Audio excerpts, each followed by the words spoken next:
अपने कर दो। शुभम, विक्रम, स्टार्ट। ओके, चलिए साहब, तो ध्यान रखना। हाँ, ओके। एक बात बताओ, आप जैसे आप कुछ बैच मिक्स है यहाँ पे, है ना, फर्स्ट ग्रेड सेकंड ग्रेड जो भी है, यहां हम पढ़ा रहे हैं आपको, हम पढ़ रहे हैं, पढ़ा क्या रहे हैं, पढ़ा कोई नहीं सकता, हम पढ़ रहे हैं, चर्चा कर रहे हैं बाल विकास की, कर रहे हैं ना। बाल विकास में हमने शिशुअवस्था, बाल्यावस्था विकास की कुछ बातें, फिर जेन पियाजे तो किया ही नहीं होगा अभी, सिगमंड फ्रॉइड चल रहा है, इरिक्सन कर लिया था, ठीक है ना।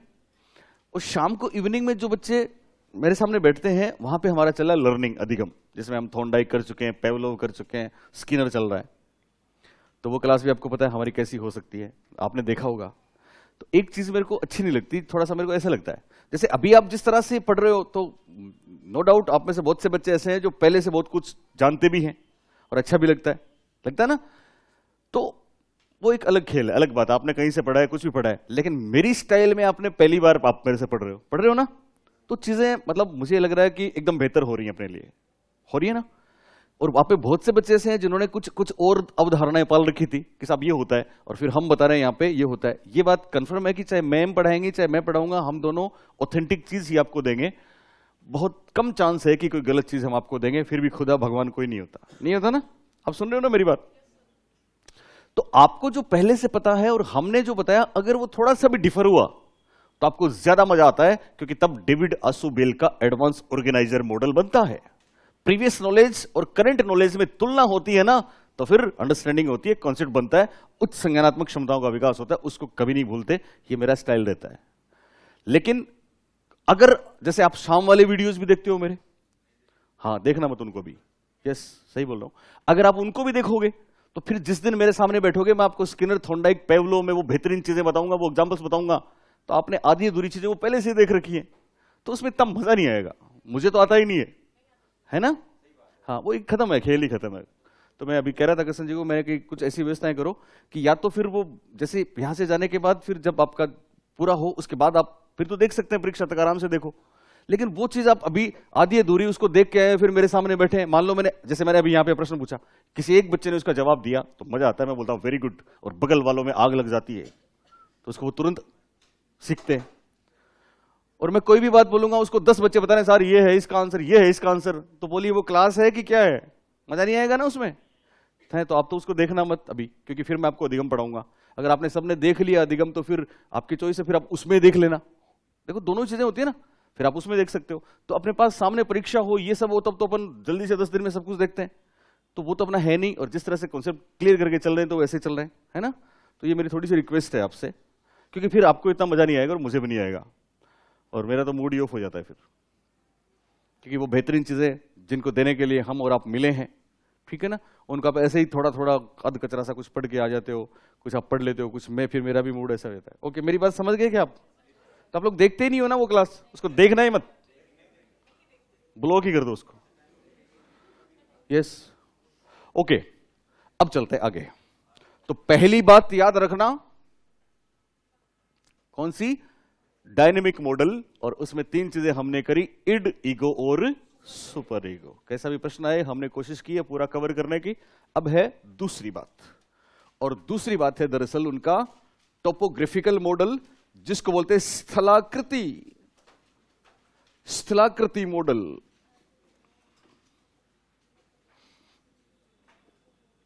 टोपोग्राफिकल मॉडल,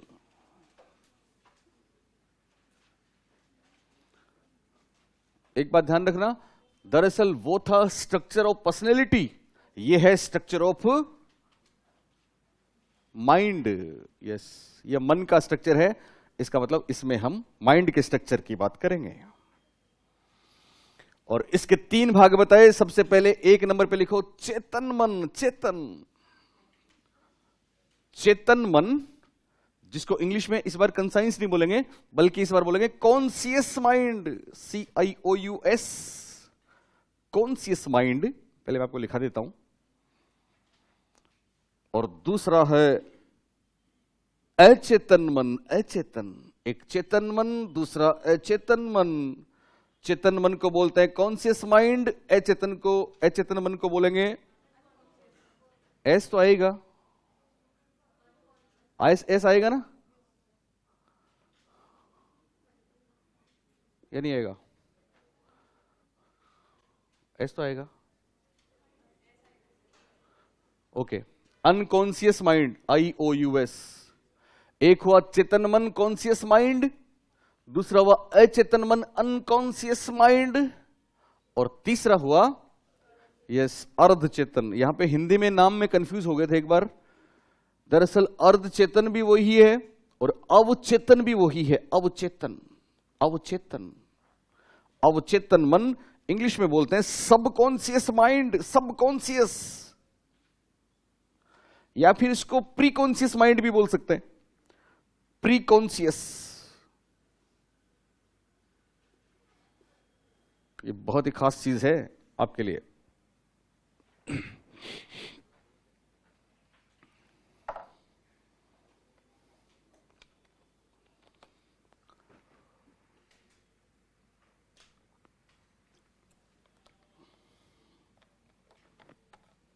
तीनों लिख लिए, इंग्लिश वाले भी, गुड, नाइस।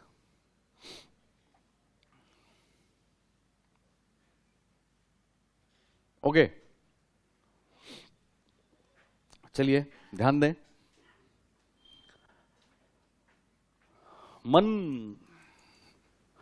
मन की कितनी लेयर, मन के कितने प्रकार, मन की कितनी स्थितियां, मन की कितनी पोजीशन, टोपोग्राफिकली मन को कैसे डिवाइड करें? जवाब है 3। कितने? 3। बताएंगे आप मेरे को हिंदी में? पहला बोल रहे हो ना, कौन सा? चेतन मन। हिंदी में दूसरा अचेतन मन, और हिंदी में तीसरा अर्धचेतन मन का एक और नाम अवचेतन मन। इंग्लिश में पहला कॉन्शियस माइंड, दूसरा अनकॉन्शियस माइंड, और तीसरा सबकॉन्शियस माइंड या फिर प्रीकॉन्शियस माइंड। ओके, अब इनको समझना है थोड़ा थोड़ा। जल्दी लिख के सामने देखो। देखिए,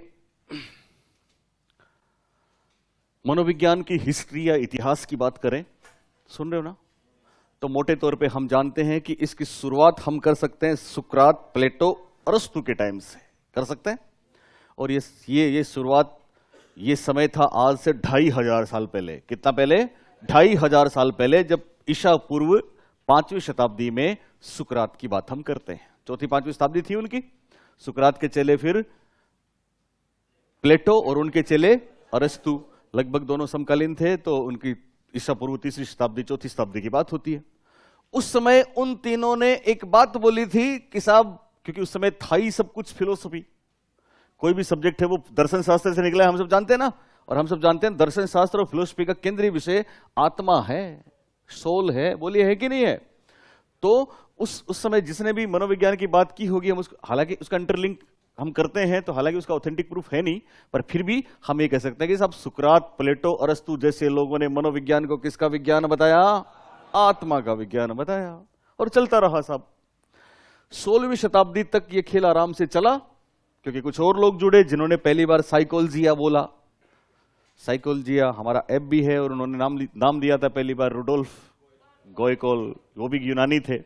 ओके, चलिए, तो आत्मा का नाम चलता रहा। लेकिन साहब, सोल और आत्मा की तकलीफ यह है कि साहब, किसने देखा है आत्मा को?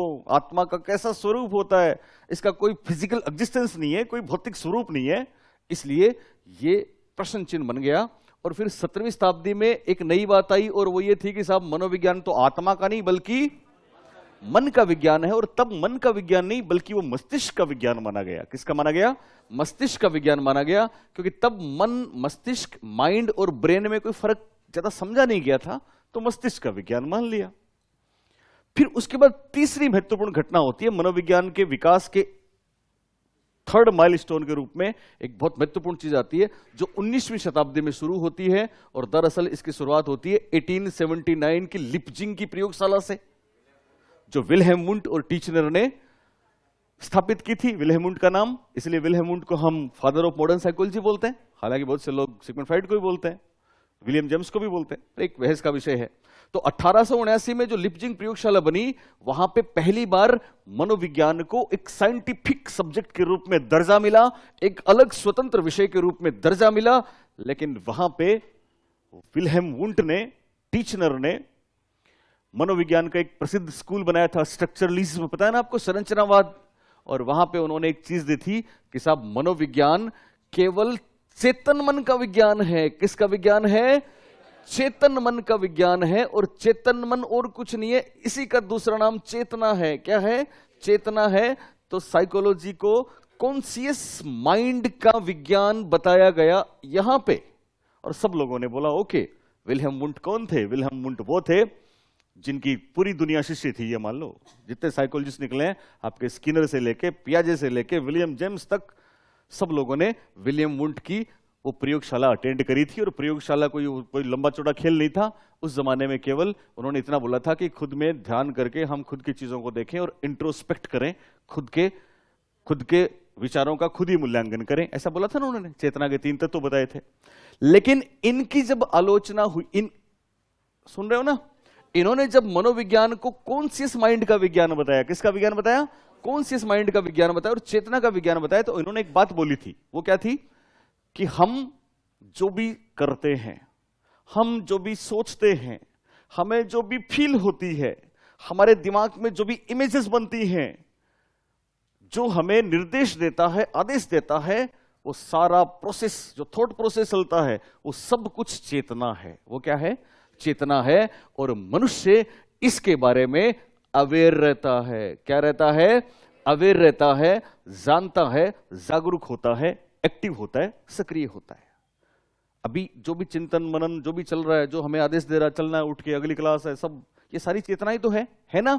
और इन लोगों ने, वुंट और टीचनर ने ये बता दिया, इवन विलियम जेम्स ने, कि साहब मनोविज्ञान तो चेतन मन का विज्ञान है। किसका विज्ञान है? चेतन मन का। ये बात बहुत थोड़े समय तक चली, क्योंकि 1990 में ही सिगमंड फ्राइड साहब ने बोला ये क्या कर रहे हो, तुम तो मनोविज्ञान के क्षेत्र को इतना संकुचित कर रहे हो, इतना छोटा कर रहे हो कि हद है। अगर आप मनोविज्ञान को केवल चेतन मन का विज्ञान बता दोगे तो याद करें वो आइसबर्ग, याद करें वो बर्फ की चट्टान, याद करें वो बर्फ की शिला, जिसका हमें केवल कितना भाग दिखता है? 1/10 दिखता है। असली कहानी तो नीचे डूबे हुए उस 9/10 भाग की है। जहाज को तो ये डुबोता है। ये बात बताने वाले थे सिगमंड फ्रॉइड। और उन्होंने बताया कि चेतन की वैल्यू तो केवल 10% है। असली कमाल किसका? अचेतन का। इंसान जो भी व्यवहार करता है उस पर अचेतन का प्रभाव होता है। और जब सिगमंड फ्रॉइड साहब ने ये बात बताई तो तहलका मचा दुनिया में कि ये क्या होता है। और उन्होंने उसके बाद वो चीजें करी। हमने आपको कल एक छोटी सी अंतर्कथा बताई थी, सेनेटोरियम वाली, याद है आपको? तो तूफान तो उठने ही थे।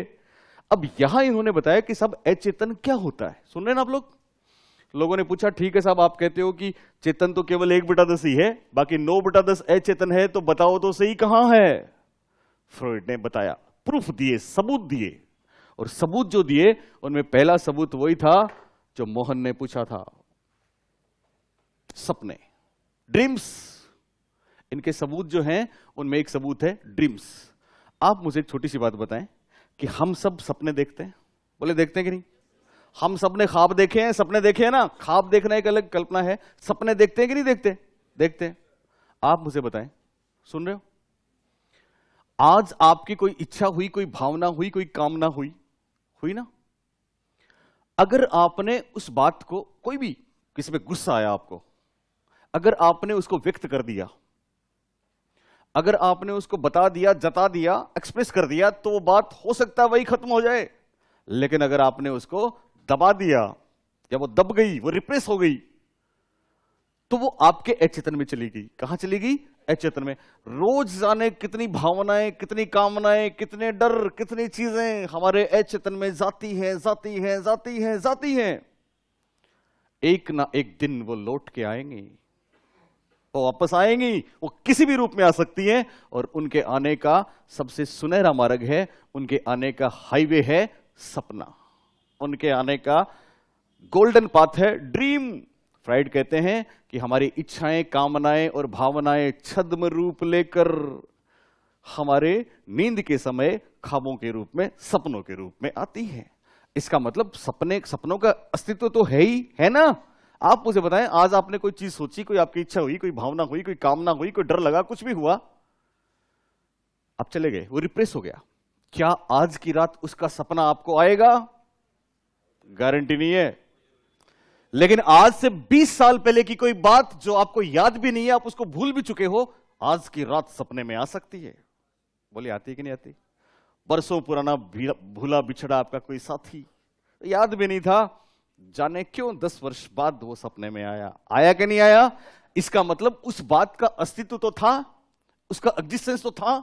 अगर वो बात खत्म ही हो जाती तो फिर सपने में कैसे आती? इसका मतलब सपना, स्वप्न क्या है? स्वप्न अचेतन का प्रूफ है, अचेतन का प्रमाण है। आपने देखा होगा जाने कितने केस। सोमनाबुलिज्म एक टर्म है, सुना आपने? सोमनाबुलिज्म, नींद में जो जो करते हैं हम, पता है लोग कैसी कैसी हरकतें करते हैं नींद में? Would you believe? आपने देखा बहुत से लोग रात को नींद में उठ के चल देते हैं। जाने से कितने लोग हैं, बिलीव करेंगे आप? बहुत से लोग रात को, फ्रॉइड साहब की बहुत सी बातें हम सब ने देखी है, मैंने अपने गांव में देखी है। रात को एक शख्स नींद में उठते हारमोनियम बजाने लग जाते, उनको पता ही नहीं है, वापस हो जाते। एक शख्स मेरे गांव में थे, उनके साथ पता है क्या था? वो रात को उठते और नहा के वापस हो जाते, आंख नहीं खुलती। कभी आपने सुना? यस, नहीं खुलती।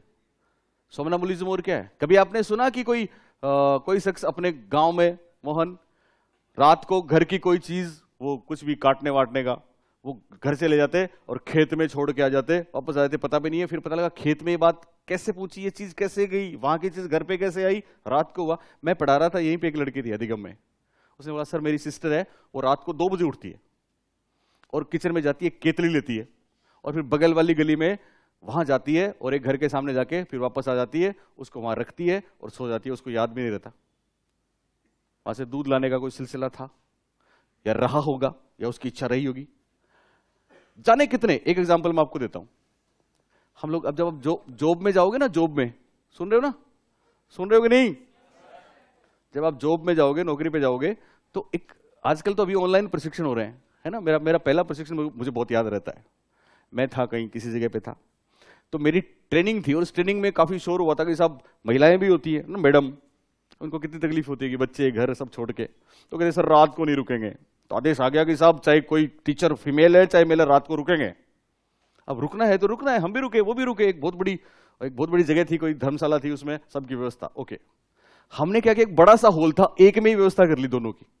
इधर हम माट साहब, इधर वो बहन जी। बड़ा सा कमरा था, बड़ा सा हॉल था, इधर हम इधर वो। अब लेट तक कल्चरल प्रोग्राम और सब चलते रहते, अच्छा लगता है, जस्ट लाइक अ फैमिली। इधर हम सो गए, उधर वो सो गई। एक घटना हुई, एक गुरुजी थे जो रात को सोते तो हमारे साथ और सुबह मिलते महिलाओं में।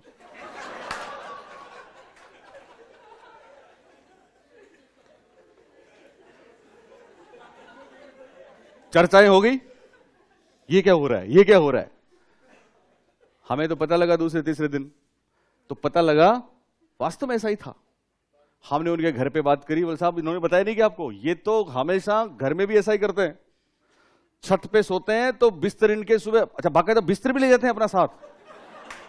Would you believe? जाने कितनी ऐसी बातें हैं, कहानियां हैं जो बताती हैं कि रात को नींद में भी कुछ होता है। और खास बात सुने आप, चेतन मन की चीजों का अवेयरनेस होता है और अचेतन का अवेयरनेस नहीं होता, हमको पता नहीं होता। आप याद करें, बाकी कोई चीज आप माने या ना माने, लेकिन एक चीज तो आप जरूर मानेंगे। कभी आपके साथ ऐसा हुआ है, आपको अर्ली मॉर्निंग 4 बजे उठ के ट्रेन पकड़नी है, घर में कोई नहीं है, अलार्म नहीं है और कोई नहीं है, तो आपकी दादी या माँ आपको बोल के सोती है कि तकिए को बोल दो 4 बजे उठना है, 4 बजे उठना है, 4 बजे उठना है, या मन में चिंता करो 4 बजे उठना है। एग्जैक्ट 4 बजे आपकी आंख खुलती कि नहीं खुलती? खुलती है। इसका मतलब चेतना तो थी नहीं उस समय, चेतना तो शून्य थी नींद में,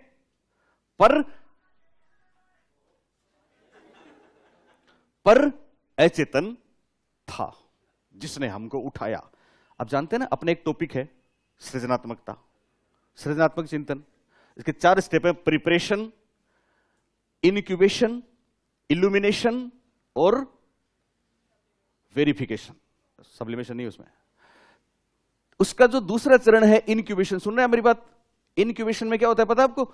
हम कोई किसी चीज पे सोच रहे हैं कि इसका सब कोई सॉल्यूशन चाहिए, इनोवेटिव आइडिया चाहिए, इनोवेटिव सॉल्यूशन चाहिए। हम सोचते हैं, नहीं मिलता तो हम उसको छोड़ दें, चल छोड़ यार, चल छोड़, हटा, कोई सॉल्यूशन नहीं मिल रहा, और फिर कोई दूसरा काम करने लग जाते हैं।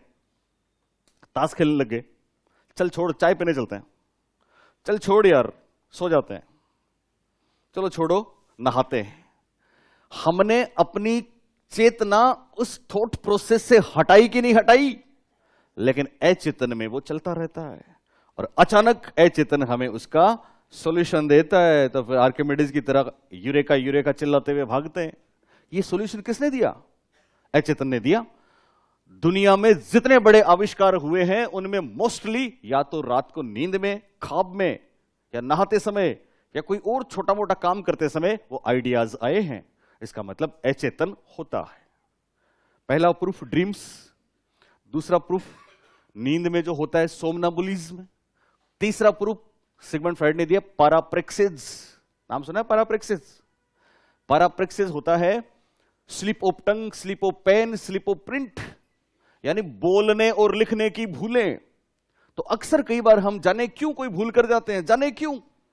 फ्राइड कहते हैं ऐसे नहीं होता, इसके पीछे भी अचेतन का इशारा है। अचेतन को थोड़ा एम्प्टी करो, वो बॉक्स भर गया है। देखा अक्सर लिखते लिखते कुछ हो जाता है, या फिर बोलते बोलते। हमारे एक दादी जी थी फैमिली में, दूर की फैमिली में, पता है, तो उनके बेटे बहू काफी मतलब वो थे, एडवांस हो गए थे साहब, बाहर चले गए थे। वो अकेली रहती थी, वो अकेली थी, बेटे बहू चले गए। फिर एक कोई फंक्शन था तो उसमें बेटे बहू आए तो बहुत खुश हुई, वो बहुत खुश हुई। खुश तो होना ही है, बेटे बहू आए हैं। और जैसे ही बहू और बेटे दोनों ने उनके चरण स्पर्श किए, उनके मुंह से आशीर्वाद निकला, तुम बहुत अच्छे हो, खुश रहो, तुम बहुत अच्छी हो, खुश रहो, भगवान करे तुम दोनों बर्बाद हो जाओ। क्या बोला उन्होंने? तुम दोनों बर्बाद हो जाओ, आबाद हो जाओ नहीं बोला, क्योंकि ये बात अचेतन से आ गई थी। इसको बोलते हैं स्लिप ऑफ टंग, इसको बोलते हैं बोलने की भूल, या फिर लिखने की भूल। लिखने में भी ऐसा होता है। तो पहली बात मैंने आपको बताई ड्रीम्स, स्वप्न। दूसरी बात बताई सोमनाबुलिज्म वाली बात। तीसरी बात क्या थी? पैराप्रेक्सिस, जिसको बोलते हैं स्लिप ऑफ टंग या स्लिप ऑफ पेन। और चौथी बात वो डिसऑर्डर्स हैं जो हमने कल वाले एग्जाम्पल में देखा ना, वो चिंताएं, वो चीजें, वो डिप्रेशन, वो कौन कौन सी मानसिक बीमारियां हो सकती हैं, उनके पीछे फ्राइड कहते हैं कि अचेतन है। उनके पीछे क्या है? अचेतन है। या फिर इसके अलावा फॉरगेटफुलनेस भी हो सकता है ना, भूलने की बीमारी के पीछे भी यही है। और इसके अलावा और भी बहुत से प्रूफ हैं। इनक्यूबेशन मैंने आपको बताया, जो ये बताते हैं कि सब अचेतन होता है। जाने ऐसे कितने चीजें, कितने काम। एक बार क्या होता है, एक आध बताता हूं मैं आपको। बताऊं क्या? एक बार क्या होता है, फ्राइड साहब के सामने एक महिला आती है और महिला आके सामने बैठ जाती है। सुन रहे हो ना? सामने आके बैठती है और वो एक्चुअली परेशान है। उनको बोलती है पता नहीं क्या हो रहा है, मैं बेचैन हूं, मन नहीं लगता। फ्राइड साहब कहते हैं मैं तुम्हें बताऊं कारण क्या है इसका? तो कहते पता नहीं क्या है। और वो जब उनसे बात कर रही थी तो अपनी रिंग फिंगर में से ऐसे अंगूठी को ऐसे बातों बातों में उससे निकल रही थी, फिर ऐसे देख रही थी, फिर उसको ऐसे डाल रही थी। फ्राइड ने बोला तुम ऐसा क्यों कर रही हो, इसको निकाल रही हो फिर डाल रही हो, पता नहीं क्यों हो रहा है। हुआ एक आध बार, फ्राइड ने लिख लिया कि ये खेल अचेतन का है। बाद में पता लगा कि दरअसल उस महिला को अपने निजी जीवन में प्रॉब्लम थी, दाम्पत्य जीवन में कोई प्रॉब्लम थी, और उसका अचेतन उसको बार बार कह रहा था अब रहने दे, छोड़, नहीं होगा, तलाक ले ले। और तलाक ले के साथ क्या हो रहा था, वो बाहर जा रही थी अंगूठी, और फिर वो चेतना वापस आ रही थी, ये क्या हो रहा है, नहीं ठीक नहीं है अभी तो रहने दे। तो रहने दे में वो अंगूठी वापस ये रिंग, इनके खुद के इनके एक्सपीरियंसेस हैं जो मैं आपको बता रहा हूं। बहुत जाने कितने। एक बहुत बड़े लेखक थे, मैं आपको बताऊं, सुन रहे हो ना? बहुत बड़े लेखक थे जो चैन स्मोकर थे, सिगरेट पिया करते थे। एक दिन क्या हुआ, वो लिखते लिखते, तल्लीन तो लिखने में, लिख रहे हैं सिगरेट चाहिए, तो एक पैकेट सिगरेट के पैकेट में लास्ट सिगरेट बचा था। तो उन्होंने अपने पियोन को बुलाया और बोला सिगरेट का पैकेट लेके आओ। वो सिगरेट का पैकेट ले आया।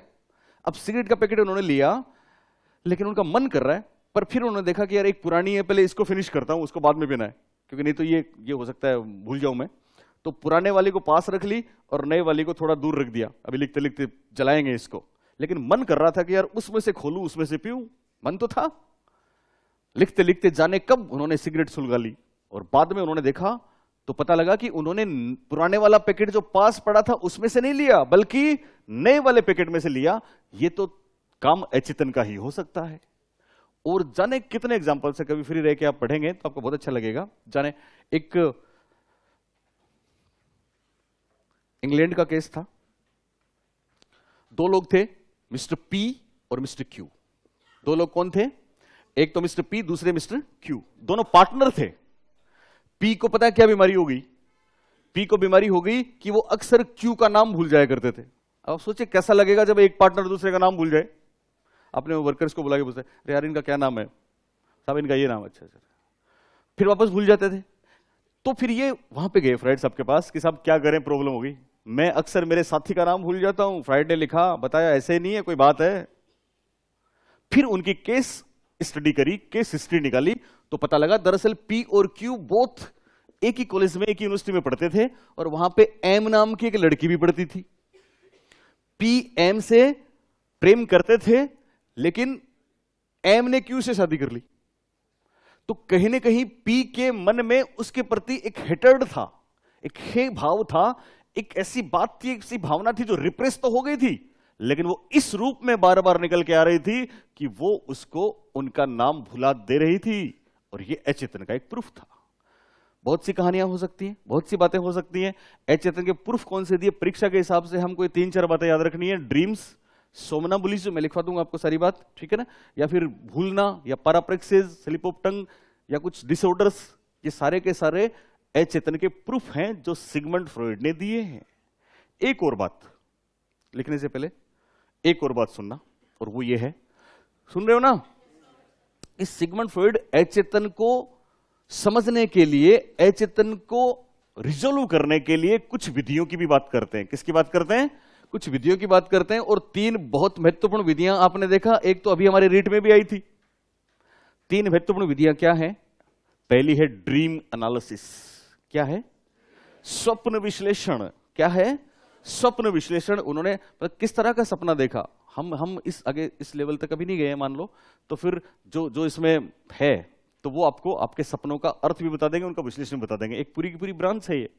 तो स्वप्न विश्लेषण या ड्रीम एनालिसिस अचेतन को समझने की विधि है। कौन सी विधि है? अचेतन को समझने की विधि का नाम क्या है? स्वप्न विश्लेषण। क्या नाम है? स्वप्न विश्लेषण, जिसको हिंदी में, इंग्लिश में क्या बोलेंगे? Dream analysis. ये आया था रीट में अपने। दूसरी विधि है फ्री एसोसिएशन। दूसरी क्या विधि है? फ्री एसोसिएशन, मुक्त सहचर्य, या फ्री वर्ड्स एसोसिएशन हम खूब पढ़ते हैं फ्राइड साहब की। उसमें क्या होता है? उसमें मान लो हम आपको ये कह दें, सुन रहे हो ना, कोई प्रॉब्लम है, कोई डिसऑर्डर है, कोई चिंता है, कुछ और है, तो कोई ना कोई बात है जिसको हम बता नहीं सकते, चेतन मन उसको पता नहीं दे रहा। तो फिर उसमें क्या करता है? उसमें क्या करते हैं, जैसे हम आपको ये कहते हैं कि चलो एक कंपटीशन करते हैं, एक ऐसी बात करते हैं कि जिसमें आपको बिना रुके, बिना सोचे, अबाध गति से बोलते जाना है, बोलते जाना है, बोलते जाना है।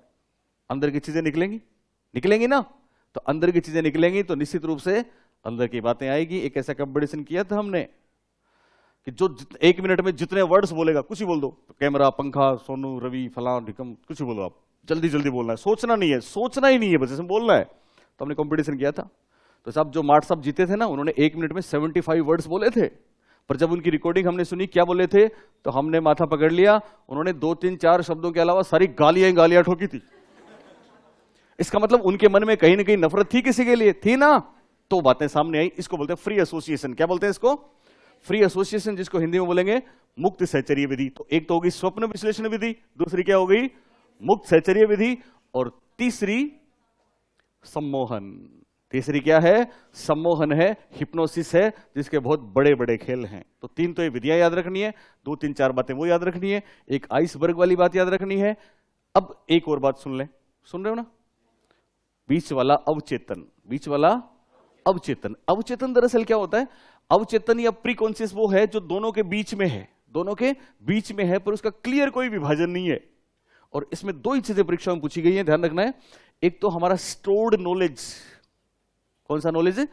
जो नॉलेज हमने स्टोर किया है वो बीच वाले में ही रहता है। अचेतन में चला गया तो गारंटी नहीं है वो आएगा, और आएगा तो हम उसको पहचान नहीं पाएंगे, पता नहीं किस रूप में आएगा, सपनों के रूप में आएगा या बीमारी के रूप में आएगा या भूलने के रूप में आएगा, ठीक है। और चेतन में अगर है तो हम उसको भूलते भी नहीं है, तो उसको बोलते हैं स्टोर्ड नॉलेज। क्या बोलते हैं? स्टोर्ड नॉलेज, जिसमें कुछ इंफॉर्मेशन हो सकती है। और अक्सर आपने देखा होगा इसके लिए एक शब्द आता है अवेलेबल मेमोरी। कौन सा शब्द आता है? अवेलेबल मेमोरी है ये। कई बार याद करो, जैसे आपको पता तो है किसी चीज का लेकिन याद नहीं आ रही है, तो आप थोड़ा सा कंसंट्रेट करोगे तो वो चीज याद आ जाएगी। इसका मतलब अभी वो अचेतन में गई नहीं है, पकड़ के वापस चेतना में ले आए। That is available memory. परीक्षा में प्रश्न आया था, सुलभ स्मृति किसको बोलते हैं? जवाब है अवचेतन को। अवेलेबल मेमोरी कहां होती है? जवाब है अवचेतन में। और स्टोर्ड नॉलेज कहां पे होता है? जवाब है अवचेतन में, बीच वाले में, अर्धचेतन में, सबकॉन्शियस में या फिर प्री कॉन्शियस में। तो मोटे तौर पे इनकी ये बातें हैं जो मेरे ख्याल से क्लियर है आपको। ओके, तीसरी स्टेज की बात करेंगे हम बाद में। अभी चाहो तो मैं आपको 2-3 ये छोटी सी बातें लिखा दूं या फिर कल? ओके, कल। Thank you, bye.